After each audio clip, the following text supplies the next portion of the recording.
किस तरीके से माहौल देख रहे हैं हरियाणा के अंदर अगर बात करें, और खासकर हम गन्नौर की भी बात करें?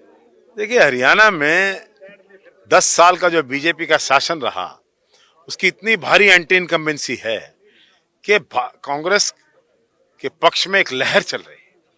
भारतीय जनता पार्टी की को जड़ से उखाड़ कर फेंकना चाहते हैं लोग, और कांग्रेस को सत्ता में लाना चाहते हैं।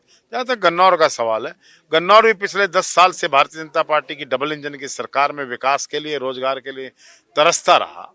और अब ये देख रहे हैं कि एक समय आया है, दोबारा हरियाणा में कांग्रेस की सरकार बनेगी। और इन्होंने मेरे विकास कार्यों को पहले भी देखा है, और इनका पूर्ण विश्वास है कि कांग्रेस की सरकार में जब मैं विधायक बन के जाऊंगा तो इस हल्के का, इस इलाके का विकास होगा। सबसे बड़े मुद्दे क्या हैं आज की डेट में? हालांकि 6 गारंटियों में 500 रुपए सिलेंडर की बात है, 6,000 पेंशन की बात करी, सबको प्लाट की मकान बात करी, 100 लेकिन मुख्यतः अगर मुद्दे और भी बात करें। मुद्दा मुद्दा किसान से संबंधित है, पहला मुद्दा। क्योंकि किसान को बीजेपी ने कहा था कि एमएसपी की, स्वामीनाथन की रिपोर्ट, जब उन्होंने अपना हक मांगने की कोशिश की तो इन्होंने लाठियां मारी, गोलियां मारी, 700 किसान मर गए। फिर रोजगार की बात, किस 2 करोड़ नौकरियां प्रधानमंत्री ने कही थी, लेकिन हरियाणा बेरोजगारी में नंबर 1 पर पहुंच गया। युवा निराश हैं, बिकॉज बेरोजगारी बहुत बढ़ गई है। तीसरा फैक्टर आ रहा है, हमारी धरती को जहां किसान से प्यार है, हम देश की सबसे बड़े सेना के भी अग्निवीर योजना ले आए। 13,000 सैनिक जाया करते हरियाणा में, आज 800 जा रहे हैं।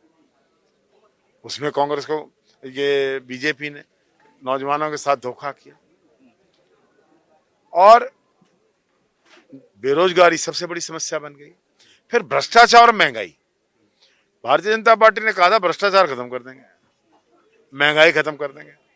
महंगाई तो चरम सीमा पर पहुंच गया। जो 400 का सिलेंडर था, हमारे राज्य में 800 का हो गया। पेट्रोल डीजल सब बढ़ गए, खाने के तेल के हर चीज की कीमत बढ़ी। कोई चीज ऐसी है जो सस्ती हुई? और भ्रष्टाचार तो 5 गुना हो गया। तहसीलों में, दफ्तरों में लोग मारे मारे फिर रहे हैं, एनओसी के लिए, किस किस अपने आइडेंटिटी कार्ड्स के लिए, पोर्टल पे लाओ, ये सब बहुत परेशान हुए लोग। फिर पहलवानों के साथ विनेश फोगाट और साक्षी, मैंने कहा ना, पहलवान, ये देश प्रदेश जवान का भी है, किसान का भी है, पहलवान का भी पसंद करता है। पहलवानों के साथ क्या हुआ? अगर हम गन्नौर की बात करते हैं, सोनीपत की बात करते हैं, दिल्ली से सटा हुआ जीटी करनाल रोड, पूरे पंजाब को जोड़ने वाला ये रास्ता, फिर क्या कारण है कि यहाँ विकास नहीं हुआ 10 सालों की अगर आप बात देखिए, जब हमारी सरकार थी कांग्रेस की, चौधरी भूपेंद्र सिंह हुड्डा के नेतृत्व में 14 यूनिवर्सिटीज बनी सोनीपत में, हाईवेज बने। सोनीपत से जींद की 150 साल पुरानी मांग रेलवे लाइन बनी, वाया गोहाना कनेक्ट करते। खानपुर का मेडिकल कॉलेज बना, खानपुर में महिला यूनिवर्सिटी बनी। गन्नौर में कितने डेवलपमेंट प्रोजेक्ट है, इंटरनेशनल हॉर्टिकल्चर मार्केट लेकर आए। इन्होंने क्या किया? कांग्रेस ने तो इतना किया, लेकिन इन्होंने 10 साल में अपने राज्य में एक भी, किसी जिले में कोई मेडिकल कॉलेज बनाया है? कहा था हर जिले में बनाएंगे, तो सोनीपत में क्यों नहीं बना? क्यों नहीं यहाँ कोई यूनिवर्सिटी, एक भी यूनिवर्सिटी नहीं बनाई? तो लोगों में परेशानी। तो सबसे पहले प्राथमिकताएं क्या देख रहे हो आने वाले टाइम में, अगर बात करें गन्नौर को लेकर के क्या होना चाहिए सबसे पहले? ये हमारी प्राथमिकता है कि गन्नौर की ऑल राउंड डेवलपमेंट होनी चाहिए। जो 10 साल पहले गन्नौर था और एक विकास की राह पर चला था, उसको दोबारा विकास की पटरी पर लाना है। दूसरा, यह इंटरनेशनल हॉर्टिकल्चर मार्केट है, इसको चालू करके हमने यहाँ ज्यादा से ज्यादा रोजगार देना है। लाखों लोगों को रोजगार और धंधा मिलेगा। तीसरा, मेरा मुख्य लक्ष्य, पिछली बार भी 1700 बच्चों को नौकरी मिली थी, कि इस बार ज्यादा 2 लाख नौकरियां हम देने वाले हैं। तो ज्यादा बड़ा हिस्सा हमारे युवाओं को रोजगार में हम लेकर आए। एक बहुत स्टैंडर्ड का हॉस्पिटल यहाँ पर बने, एक यहाँ का बाईपास जिसको गार्लैंड रोड बोलते हैं, ऐसा बने। ऐसे अनेकों प्रोजेक्ट्स हैं जो हम लेकर आएंगे। निश्चित रूप से लोगों में एक नई उमंग है। वायदा तो जेजेपी बीजेपी की सरकार ने 5100 का किया था, लेकिन 250 रुपये साल बढ़ाई, आज 3000 रुपये पहुंचे। हमने शुरू से कहा 6000 देंगे। फिर देखो, गरीब आदमियों का छोटे छोटे घर हैं, फैमिलीज बढ़ गई हैं, बाप बेटा एक ही कमरे का। हमने फैसला किया है 100 गज के प्लॉट देंगे। फैमिलीज बड़ी हो गई हैं, जिनका विस्तार हो गया, उनको 100 गज के प्लॉट देंगे। पीछे 4 लाख दिए, तब 7 लाख देंगे। बिजली माफ करेंगे, गरीब लोग कहां से लाएगा? 18-18, 8-8, 10-10 हजार में बिल आ रहा है। ये हमारा फैसला, ओपीएस लागू करने का फैसला है, तो गैस का सिलेंडर करने का फैसला, फैसले हैं हमारे। तो तमाम ऐसे बड़े फैसले अगर बात करें तो कांग्रेस पार्टी की तरफ से अपने मैनिफेस्टो में जो जारी किया गया, और साथ साथ हालांकि सपोर्ट की बात की जा रही है, पूरे हरियाणा में समर्थन की बात की जा रही है। हालांकि बीजेपी को लेकर के भी निशाना साधा इन्होंने कि पिछले 10 सालों में इस क्षेत्र के विकास के साथ अनदेखी रही, खासकर गन्नौर की बात की जाए उसको लेकर इन्होंने अपनी बात रखी। कुलदीप शर्मा जो कि कांग्रेस के वरिष्ठ नेता लगातार चुनाव प्रचार के लिए लोगों के बीच जा रहे हैं। हमारी भावी पीढ़ी बर्बाद हो रही है, चाहे वो शराब का नशा है, चाहे ड्रग्स का नशा है। पंजाब बर्बाद कर दिया शराब और ड्रग्स ने। अगर हरियाणा में शराब के इन कारोबारियों के खिलाफ जो इस प्रकार का इलेक्शन में धंधा करते हैं, शराब सप्लाई करते हैं वोट के लिए, नशा सप्लाई करते हैं वोट के लिए, इन लोगों के खिलाफ आवाज उठाने से कुलदीप शर्मा नहीं रुकेगा।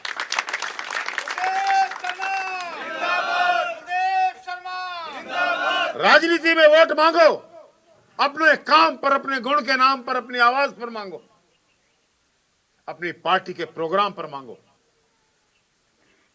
शराब सप्लाई करके, ड्रग सप्लाई करके जो व्यक्ति वोट मांगते हैं,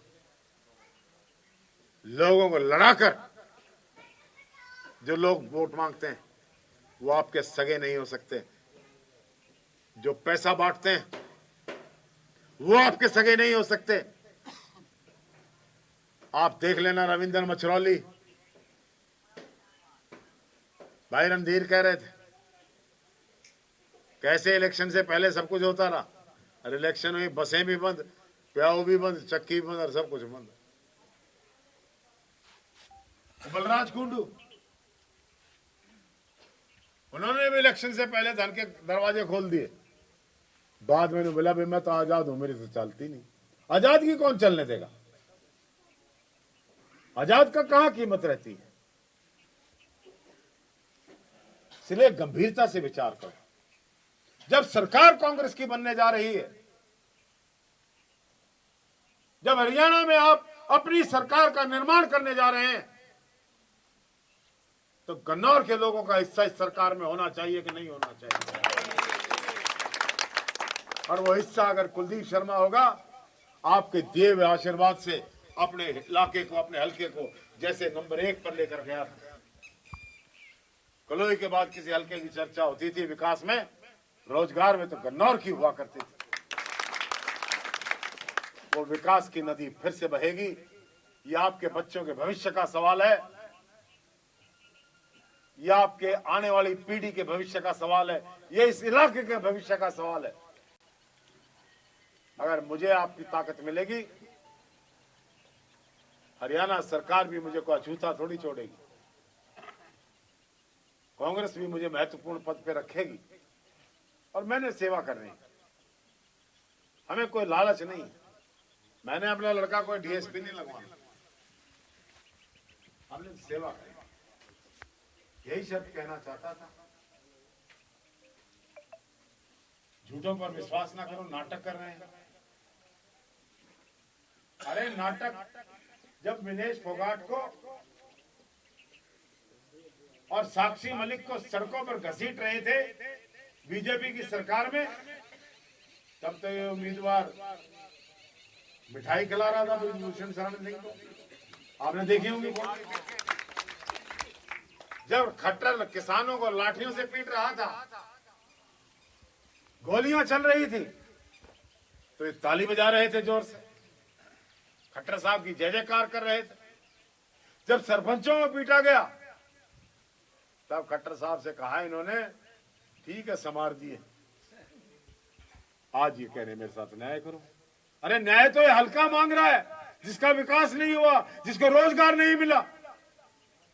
न्याय तो ये लोग मांग रहे हैं जिनको 10 साल से राज में हिस्सा नहीं मिला, राज होते हुए नहीं मिला, डबल इंजन की सरकार में आपका हिस्सा नहीं मिला।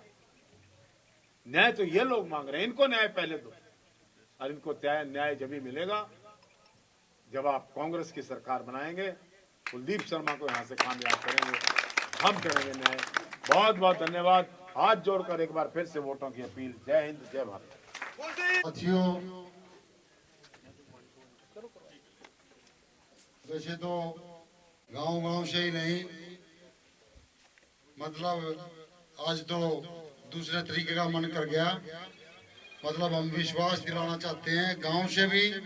और जो 22 तारीख का जो प्रोग्राम प्रधान जी ने बताया हमारे को, तो लास्ट में कि अभी हमारी जो समस्याएं थी वो तो वैसे स्पीकर साहब ने बताई, बखूबी पता है।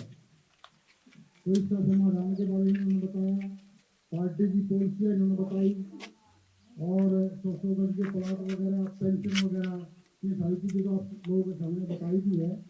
लेकिन मैं एक बात कहना चाहता हूँ शर्मा जी से कि जब ये विधानसभा में जाएं तो हमारे माननीय श्री राहुल गांधी जी ने एक मुहिम चला रखी है पूरे देश में कि भाई हमारी गवर्नमेंट आएगी तो एक रामायण में चौपाई है कि संघ शक्ति हो। अभी हम सारे साथी यहाँ बैठे हैं, ये हमारी एक ताकत है, ये हमारी एक शक्ति है। हमारे साथ है हरियाणा विधानसभा के पूर्व अध्यक्ष, कांग्रेस के वरिष्ठ नेता एवं गन्नौर से कांग्रेस के प्रत्याशी कुलदीप शर्मा जी। सर, लगातार चुनाव प्रचार तेज है, कांग्रेस का मैनिफेस्टो भी सामने आया।